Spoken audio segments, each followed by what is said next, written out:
Assalomu alaykum hammaga. Qadrdonlar, sog' salomatmisizlar. Bugun 30-oktyabr. O'rtoqlar, Polshadagi ob-havoni mana ko'rsatdim. Ya'ni har kuni yomg'ir, mana shunaqa kuchli yomg'irlar bo'lib turibdi. Va bizda mana shu pagodaga nisbatan mana tashqarida ishlamaslik uchun ichkaridagi ya'ni komnatniy temperaturadagi ishlarimiz bor. Mebel ishlari bor, sklad ishlari bor, upakovka ishlari bor. Kelinglar o'rtoqlar. Ko'pchilik mana stroyka ishlarini so'raydi, qurilishdagi ishlarni so'raydi. O'rtoqlar, bu yog'i mana qurilishda deylik har kuni yomg'ir yog'sa, ba'zi proyektlar to'xtab qoladi-da. Shuning uchun ichkaridagi proyektlarga kelib joylashib olsanglar bo'ladi. Men sizlarga obrazes o'rnida mana, ya'ni bilishlaringiz uchun vakansiya menyu mana.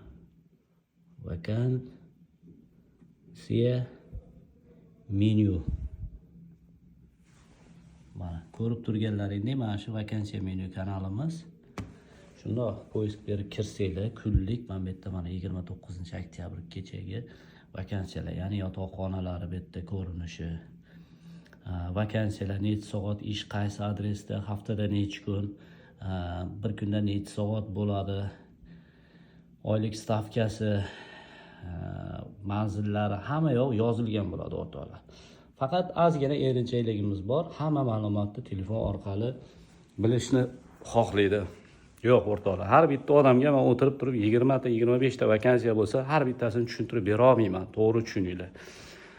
Keyin yana bitta narsa, ko'pchilik o'zbeklarga ishga kelishga cho'chiydi yoki ikkilanish qiladi. O'zbek ko'p pul yeydi, ko'p pul ishlaydi, ko'p foydalanadi. Akalar, ukalar, xoh ishoninglar, xoh ishonmanglar, bu sizlarning xohishlaring. Yevropada sizlar o'ylagan narsa yo'q. Ya'ni soatdan yeyish. Mana 28 zlotdan berayotgan bo'lsa, sizni men chaqirib 25 zlotdan, 26 zlotdan ishlata olmayman. Iloji yo'q bu narsani. Bo'lganda ham qilmasdim, ishoninglar. Mana yillar davomida Xudoga shukr, mingdan oshiq odam har yili ishga joylashtiraman, lekin birorta odamda qilmaganman bu narsani. Agar imkoni bo'lgan taqdirda ham qilmayman. Ya'ni soat ustidan pul yeyish kerak bo'lsa, qilmayman men, kerak emas menga. Meni dogovorim, kontraktim, ya'ni firmalar, korxonalar bilan bo'ladi. Xizmatimga ular menga pul to'laydi. İnsanlardan olmayman. Qanaqa tushundinglar?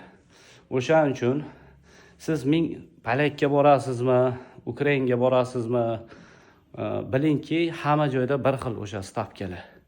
Shuning uchun ikkilanish qilishi yig'ishtiringda, ko'nglingizni to'q qilib ishga keladigan bo'lsangiz, bemalol, bexavotir kelishingiz mumkin. Mana ko'pchilik yurtdoshlarimiz aksincha, men O'zbekdan qochib, qanaqadir Ukraina millatiga, Belarus millatiga borib turib, ishxonasida oformleniya bo'lib, nelegalni ishlayotganini o'zi bilmay, oxirida pulini ola olmay, 2 oy, 3 oy ishlab, bir so'm pulsiz qaytib kelayotgan yurtdoshlarimizni ham ko'rib turibmiz. Bor bu narsa. Shuning uchun o'rtoqlar, fikrlaringizni jamlab, rost ishlayman desanglar, ko'ngilni to'q qilinglar. Bu soha bo'yicha hozir yangi ish boshlaganimiz yo'q, Xudoga shukr, necha yillardan buyon shuncha yurtdoshlarimiz ishga kirib, rozi bo'lib, xursand bo'lib, davoli bo'lib, uylariga pul jo'natib, xursand bo'lib ketganlari juda ko'p. Hozir shu bugungacha ishlayotganlari ham juda ko'p. Kutib qolamiz o'rtoqlar. Ichkaridagi ishlarimiz, vakansiyalarimiz bor, bizga ishchilar kerak. Yaxshi uyim, joyim deydigan, ishlayman deydigan yurtdoshlarimiz kerak bizga. Manzillar pastda yozilgan bo'ladi, telefon raqamlar yozilgan bo'ladi. Keling, kutib qolamiz. Ichkaridagi ishlar joylarimiz cheklangan, chegaralangan. Ulgurib qoling. Ya'ni yana bir oydan keyin, ro'pparasi bir oydan keyin bu ichkaridagi ishlarni topish afsuski juda qiyin bo'ladi. Hozir imkoniyat bor ekan, tashqariga emas, ichkariga harakat qilib tezroq ishlarga joylashib olinglar. Hammaning ishiga omad, sog' bo'lasizlar, salomat bo'lasizlar. Video yoqqan bo'lsa bitta like bosib, kanalga agar yangi bo'lsangiz obuna bo'lib qo'yishni unutmang. Omon bo'linglar.